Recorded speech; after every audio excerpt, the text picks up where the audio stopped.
Welcome to the Miami Sports Fanatics Show for your Miami Dolphins news updates on prime time with your host, GOT. Chia, welcome to the most loyal fan base in the world, around the world. From this time to that time, Fintown, showing how we get down. Dog fan for life. I don't like no other team. Aqua orange wardrobe. That's my favorite color scheme. NFL legends. And we still hovering. They can take us out, but I'm out. You ain't covering. Say it loud. And best believe respect is due. Until they break the record, we keep repping 7-2. If you ain't learned the history, then I suggest you do. 2-finger salute to the whole schedule. And your roster. Got no time for the critics and the analyzers. Talking dirty about my team, we gon' sanitize it. Win or lose, we keep something to say. Dog fans with attitude, DWA. That's the name, you should know it. Solo D, I'm known to do my thing like a poet. I'm reppin' for the crib, MIA. And when them teams coming at us, this is all we say. What's up? We gon' hit, we gon' sack, we gon' score, we gon' attack, we gon' hit, we gon' sack, we gon' score, we gon' attack. Hands up, we gon' hit, we gon' sack, we gon' score, we gon' attack, we gon' hit, we gon' sack, we gon' score, we gon' attack. Okay, do it for the culture, represent the legacy.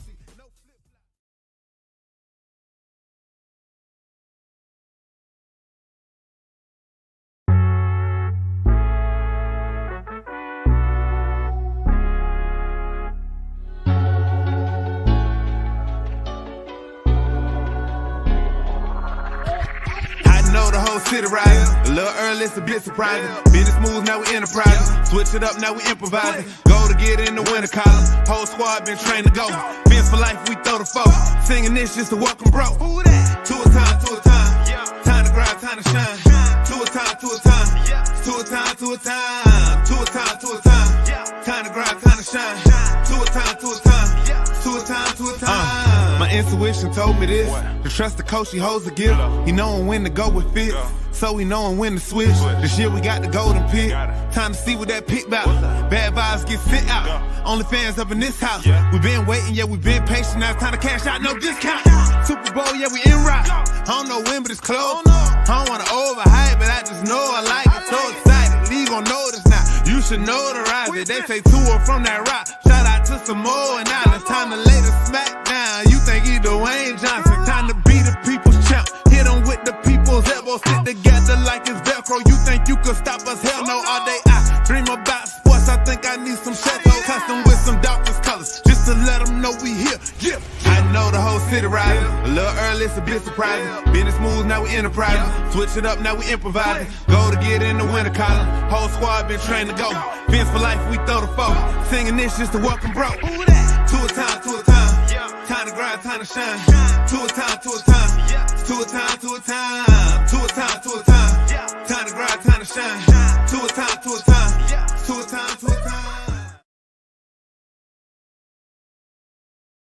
What is up, everybody? Welcome to the Miami Sports Fanatics Show with your host, GOT, on prime time for your Miami Dolphins content. I got a great show tonight, man. I got a very special guest. I'm not going to take too long to bring him up here, man. Welcome, everybody. Matt Matera, Bucks beat writer here, man. He does a lot of things over there for the Tampa Bay Buccaneers. Man, I'll just let you get right into it, man. Why don't you let the people know what you do? Yeah, thanks. Thank you so much for having me on. Yeah, so I work for a company called FBPROD.com. We are a credentialed media site that covers the Tampa Bay Buccaneers all year round. I am a beat writer. I'm our podcast producer of the Pewter Report podcast. I'm also our director of digital content and digital media. So, always building out that YouTube channel, trying to put up as much content as we possibly can. So writing, reporting, interviewing, podcasting, a whole bunch of stuff. But we built a pretty big following along the way, covering the Bucs. Been doing this. Our company has been doing it for over 25 years. Started out as a magazine back in the day, and then obviously transitioned to a website online. I've been doing this more specifically for about 4 or 5 years now, so still somewhat new in the game compared to some of the other reporters around the league, but it's truly a blast. It's a great time. And yeah, make sure you check out PewterReport.com. Follow us on social media at Pewter Report. That's where you can find all of our Buccaneers content. Perfect, man. Perfect. And yeah, I'm very excited to have you on here, Matt. You know, us Dolphin fans are really anticipating these joint practices. You know, I don't know the feel for Bucks fans. You know, I could only imagine that they probably want to go up a different defense. So I'm gonna just get right into it, my man. What is the atmosphere in regards to the Miami Dolphins in Tampa? Yeah, so joint practices start tomorrow. They'll go up against each other tomorrow and Thursday, with the preseason game going up on Saturday. I think the Bucks are really ready to go, man. The past couple of practices have been great, but it's been a little bit chippy. And I think we're getting to that point in training camp, specifically where you're getting tired of hitting your own teammates and you want to hit someone else. I mean, there were two players, KJ Britt, who is a second-year linebacker. He's trying to be that third-string linebacker, and offensive guard Luke Gedeke. He was their second-round draft pick. They had two separate, I wouldn't call it fights. I would call them little skirmishes that kind of need to get Really? broken up. But yeah, Okay. so they've been a little chippy with each And other. you say between who? KJ Britt, he's a linebacker, third string linebacker, and Luke Gedeke, he's a rookie offensive guard that they drafted this year Oh in the wow, second round. And they you did a don't hear live that tackling too drill the other often. day. Yeah, they did a live tackling drill the other day too. So when you're getting more physical like that, now you want to do it to another team, and so It's the time, intensity's been right? ratcheted up a little bit. So perfect timing with the Dolphins going into town. That's when you know it's time to go and schedule a joint practice, man. When players definitely start reaching a boiling point. Um, okay, so we haven't had any skirmishes yet in the Dolphins. Not to say that's not normal. That happens everywhere. I mean, we saw Josh Allen getting into it with a defensive Yeah. lineman a few weeks ago. That seems to be the norm every year with a bunch of teams, to be quite honest. So you said you're excited. The Bucks definitely want to play a different team. They want to practice against a different team. Why don't you go ahead and give me first, before we get into matchups that you want to see with these joint practices? Can you give me some updates with the defensive line? I know you guys are down a few players. Um, what's the temperature there? What's the updates there from your defensive linemen and Dominic and Sue, Jason? You know, like what's their status? Yeah, so Sue and Jason Pierre-Paul, I think that's who you're referencing to. They're not on the team anymore. They, were in the last year of their contracts last season, and the Bucks elected to not re-sign either player. Along the defensive line, the Bucks signed Akeem Hicks, who played for the Bears last year. He played a little bit for the Patriots. He's on the Saints for a season. So the Bucks feel like that's an upgrade there at defensive tackle, as long as Hicks can stay healthy. A big thing that the Bucks really want to do on the interior defensive line is get a better push up front from the nose tackle and defensive tackles. And Hicks is known for having a good first step, has some better pass rushing moves, and can really go lateral too, which is something in Dominican Sue, who is a very formidable player still, just not as quick as someone like Akeem Hicks is. Another way that the Bucks addressed this too is their first overall pick. Their first pick came in the second round. It was the first pick of the second round, but the team's first pick was Logan Hall, who's a defensive tackle out of Houston. He's 6'7", huge limbs, so he can get his hands up to knock down those balls. He's a former track runner as well, so he's got speed. He's I don't want to say he's a physical specimen, but he's got all the skill set and the tools that the Bucks are looking for with getting that initial push up front and forcing other teams to double team. You already have Vita Vea in there, one of the best nose tackles in the league, in my opinion. Now you're going to have to double team Vea and Hicks. And if you don't do that, one of those guys is getting a one-on-one matchup. And on the outside, you have Shaq Barrett, who is a Pro Bowl player, had double-digit sacks last year, 10.5, I believe. And JPP, while he's not there anymore, he was great as a spiritual leader, could really get the guys going. But he played through so many injuries last year. He played through a torn rotator cuff, and that really limited his abilities. But because he's a veteran on that team, he wanted to keep playing. The coaches wouldn't not give him the starting opportunity. So last year, the Bucs drafted an outside linebacker with their first round pick. Joe Tryon-Shoyinka still had 4 sacks. He missed almost half of that too. Like, he could have had 8 sacks. It's just, a matter of making sure you bring down the quarterback and don't over pursue too much. So Joe Tryon-Shoyinka is going to get an opportunity to be the full-time starter this year. I think that's going to be really good for him because he is a guy, he's got size, speed, power, and some good pass rushing moves too. So I think completely letting him run free as a full-time starter, they're going to expect a lot from him this year, but Joe Tryon-Shoyinka on the outside, matched with Shaq Barrett, I think is going to be a great thing for the Bucs pass rush.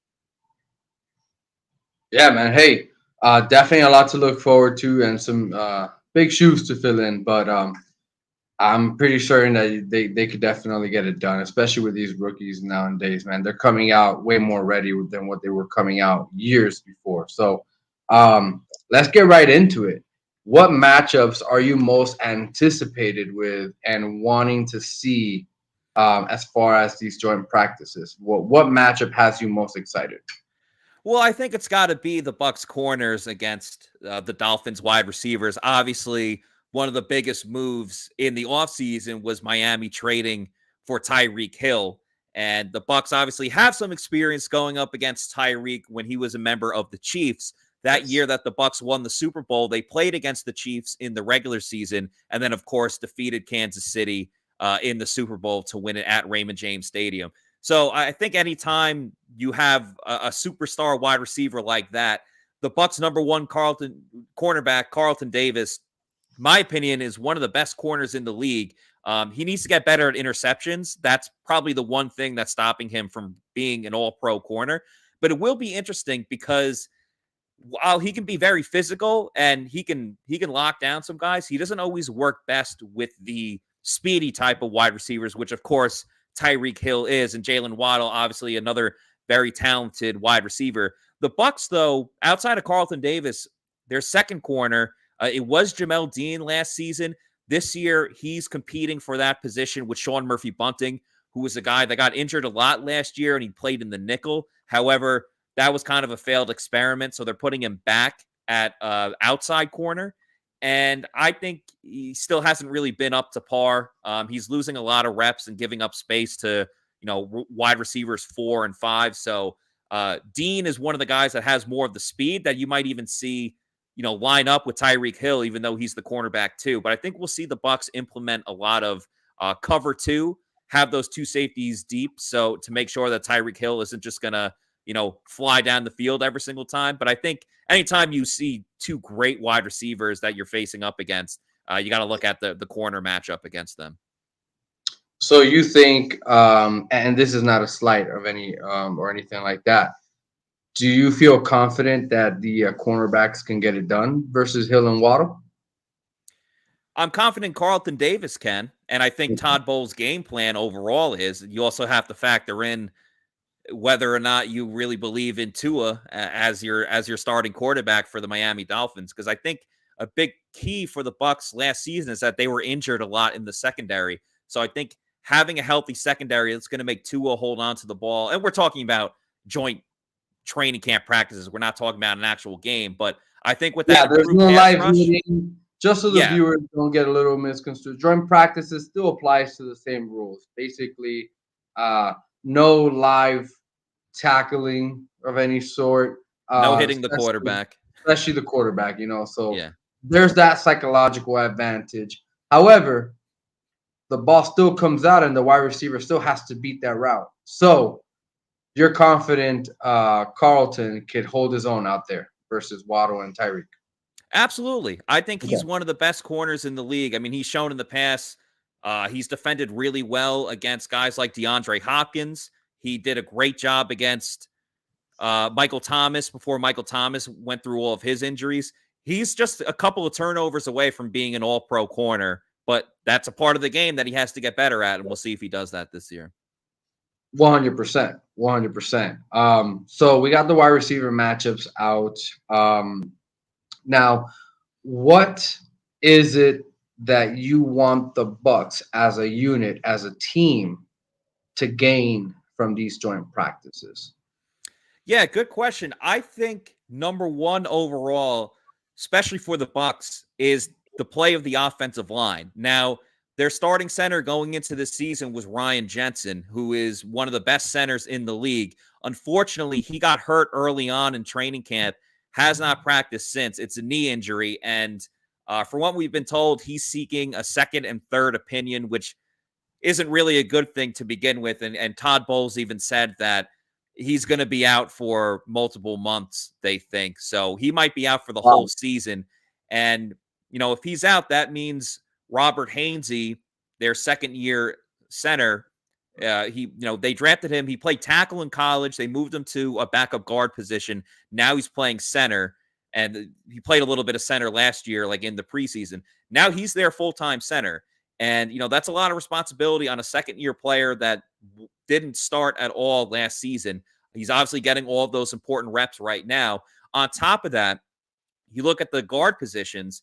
They had Ali Marpet, again, another great offensive lineman that was one of the best in the league. He retired in the offseason. Yes. And their other offensive guard, Alex Kappa, he signed with the Cincinnati Bengals in free agency. So the Bucks did address this. They traded for Shaq Mason, who was a former teammate of Tom Brady with the Patriots. So almost upgraded at right guard there over Alex Kappa with Shaq Mason. But, there's still that continuity and chemistry that you have to get down as a unit. On the other side at left guard, there's a competition going on right now to see who's going to be that starter. It's guys like Aaron Stinney, Nick Leverett, and Brandon Walton. I'm sure you probably haven't heard of a couple of these names, but these are the guys in the competition for starting left guard. They have to see who's going to win that job, and they have to see if, as a unit, especially a young center and a new starting left guard, how they're going to mesh as a group. Because if you can't protect Tom Brady, you're not going to go anywhere. So that's really what I'm looking for is the offensive line gelling as a group, playing against different competition. 100%. And as Dolphin fans, we definitely understand what that feels like. We have our own offensive line. I don't want to say issues, but mishaps that we also have to pretty much figure out here pretty soon. I know we picked up Teron Armstead, and we also got Connor Williams. But as you know, as a unit, there has to be some gelling. There has been a lot of practices with a lot of the guys that are going to be there. A couple of them, except Teron Armstead, which that continuity and constant practice and communication is key. These guys got to know their tendencies and where they struggle. So I have to ask you because we have made some big offseason moves. What is the local media when it comes to? I know we talked about Tyreek Hill, but what do the local media members think about the Miami Dolphins as far as the team? I know we got a brand new coach, a couple new additions here on the coaching staff as well, a couple players that we've brought in besides Tyreek Hill. So what are your guys' thoughts regarding the Miami Dolphins as a team?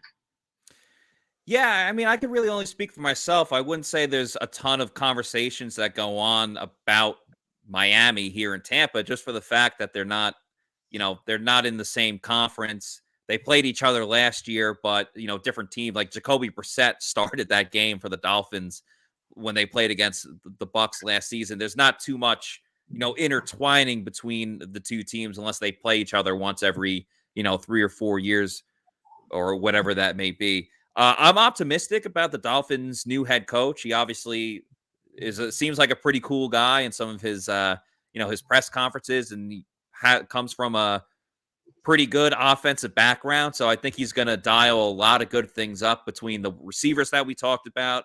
Gesicki at tight end, obviously, is a very talented player.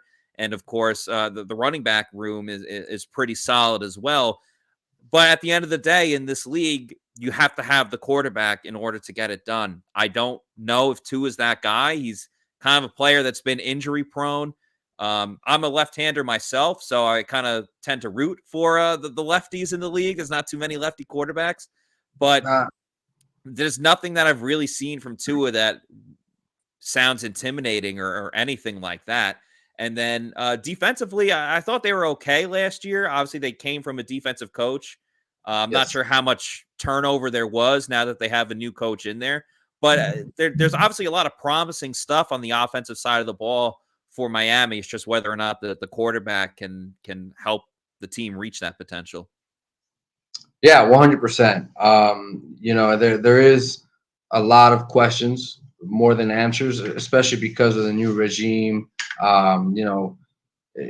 Tua's first couple years were really dealt with a lot of unfortunates, injuries, not committing on the quarterback, a lot of trade speculation in regards to Deshaun Watson and stuff like that. Yeah. Another thing that I definitely believe too is that a lot of Tua's shortcomings, to say the least, is he was recovering from that hip injury. That hip injury, a lot of people don't understand, is pretty significant. It takes about 2 years to recover. So a lot of what we saw from Tua the past 2 seasons, like 22 games he started, is I feel like it was a shell of himself. You couldn't regain those muscles. The first year rookie was COVID. So none of these guys had a chance to work out, get strong, be there on the field, working on things. So I do think that's been a lot of his issues. And finally, this year, everything's coming together. It seems like full force. They finally invested in him. They brought him some weapons. So I do think we're going to see a big leap from Tua. And hopefully, as a fan and as an organization, it comes to fruition, because wouldn't it be nice to finally say we have our guy? So I'm excited for that, man. I also want to ask you about your thoughts. I know you got a couple new offensive line pieces there. Our defensive line is no joke, man. That's going to be a good testament for your offensive linemen right there. I mean, that's one thing that I will say the Bucs will probably have the biggest takeaway from is that D-line versus O-line. Those trenches is going to get those guys ready. We got Emmanuel Ogbah, Christian Wilkins, Zach Seiler.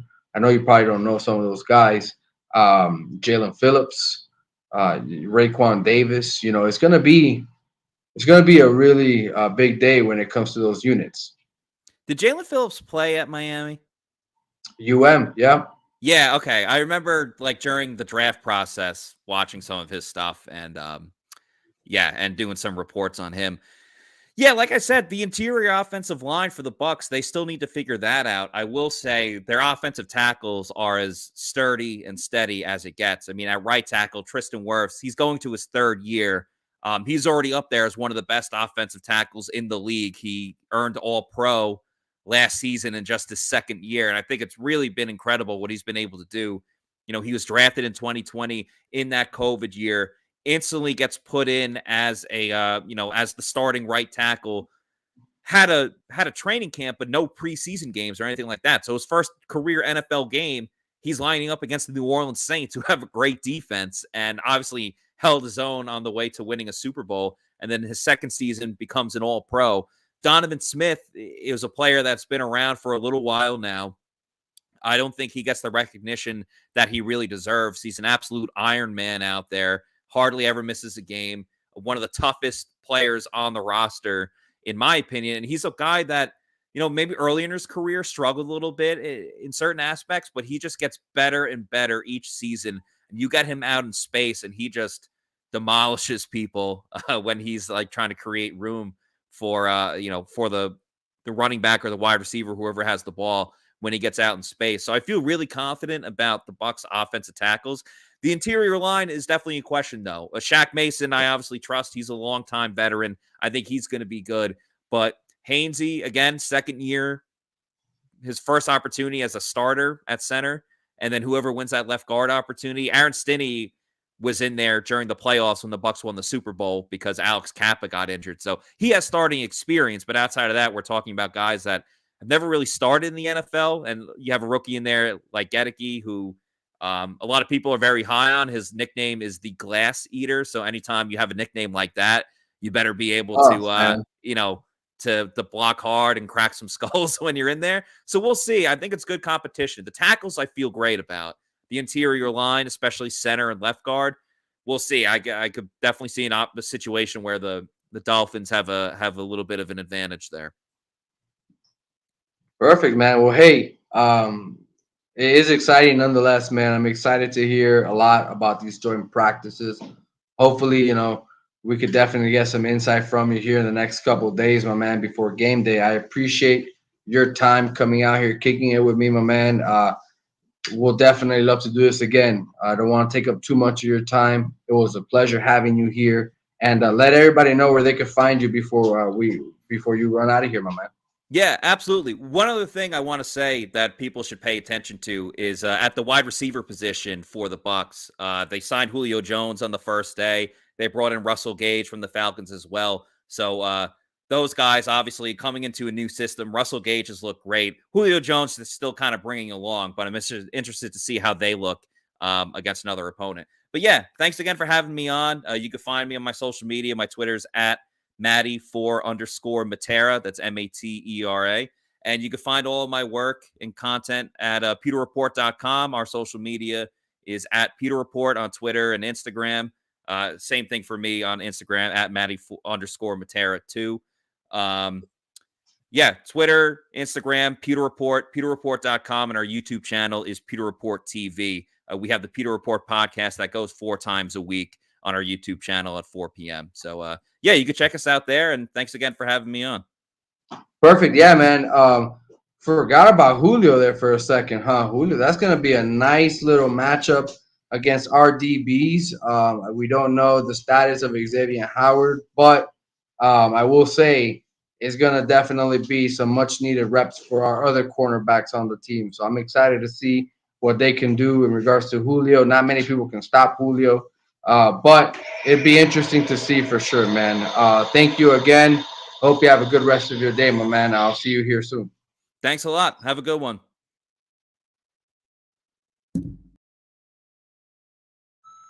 Perfect, man. All right, fellas. That was Matt Matera, Bucs beat writer. Very privileged to have him on the show, man, and gave us a lot of good insight here. It was really nice getting the scope from somebody else. It was great, man. It was great. So definitely want to thank everybody for coming out, watching the show. Rewind, catch the rest of the stream. And thanks for coming on tonight, man, on Primetime, Miami Sports Fanatic Show. You guys already know what time it is, man. And I'm going to just leave it at that.